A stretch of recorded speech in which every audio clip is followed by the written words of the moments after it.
Hey, coming to you with a short vision. This vision I had as I was sleeping that night. It was a very deep vision, and just like a flash vision, really quick. I had this on May 21st, 2017, and if you saw my last video, the end of it, that time frame I gave, this is the day I got it that morning. Sorry, I've been yawning so much. Tired. So I got that time frame today. I mean, not today, May 21st, 2017, sorry. So the vision goes as this. I saw this man in a desert. I saw that this desert, there was no civilization in this desert. There was nowhere in the distance you could say, okay, I'm going there to get some water or food. This guy was, I was in an aerial position, so I was looking down, just observing, and I saw this guy in robes. He had brown hair and black robes. He was on his knees, and he was holding his hands up to God and crying out to God.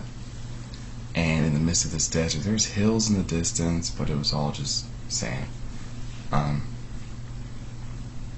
And either as he was looking up to God with his hands, he either said famine, it was crying out famine and crying out to God, either saying why, or I think what it was is the Spirit of God was with me telling me this is a famine coming. And that's it. That was in that vision. I just saw a man on his knees in the desert crying out to God, and the Spirit of God told me famine. And it was strong. It was like there was famine amongst the whole land. It wasn't just famine in a section. I understood the desert was the famine. I understood the desert is Egypt. The desert is the world. If you've seen The Matrix, the first one, I think it's Morpheus talks to Neo and says, welcome to the desert of the real. And he takes him to what reality really is. It's just a big desert with ruin and desolation. I mean, that's pretty much what the world is. It's that. I just saw just nothing but desert, and I understood that this man was wearing black and brown robes is because he was still unclean. He was still dirty. He had not repented. He had not saw God. He had not changed his life through Christ changing him. And so he was relying on the desert to take care of him. But when the famine came, the desert had nothing for him. So he was crying out to God. Maybe that could be a good thing, because now that he's seeking God, he's crying out to God for mercy, he could be repenting and changing his life.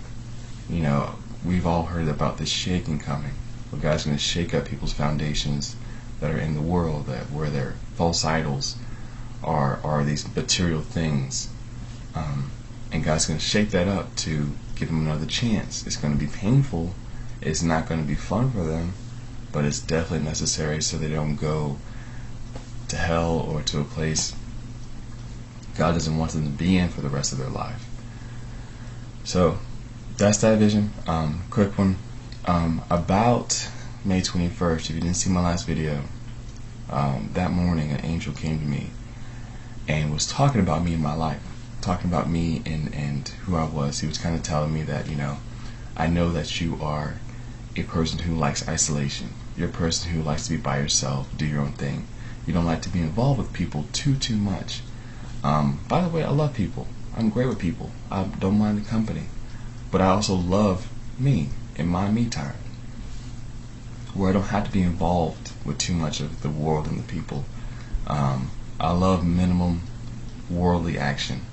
I love to be in this isolated place, or just in my own thing with me and Jesus. That's it. Give me Jesus and I'm fine. I can do whatever I want. I don't need anybody else. So he was telling me about that.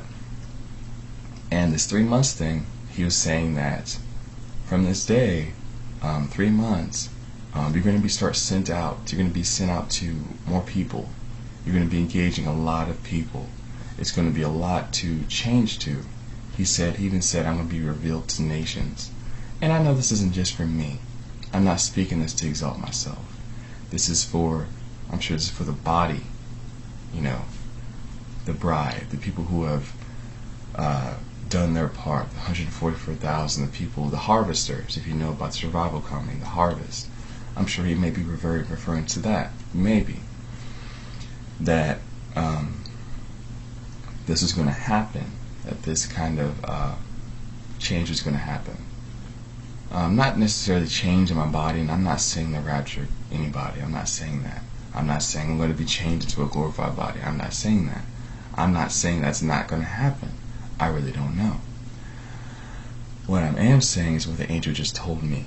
So please don't run with this. Don't run ahead. Don't try to set dates. Don't try to say, oh, August 21st, that's it. We're going to be changed. Don't stop. Don't do it. Don't do it. Go to God. Seek Him. Because there's so many layers of what this can mean that it could be in stages. It could be just certain time frames for me. It could be time frames for all of us. I don't know. And what I did find out, I've been praying a lot about that, and found out that you guys probably know that there's a solar eclipse that day on August 21st.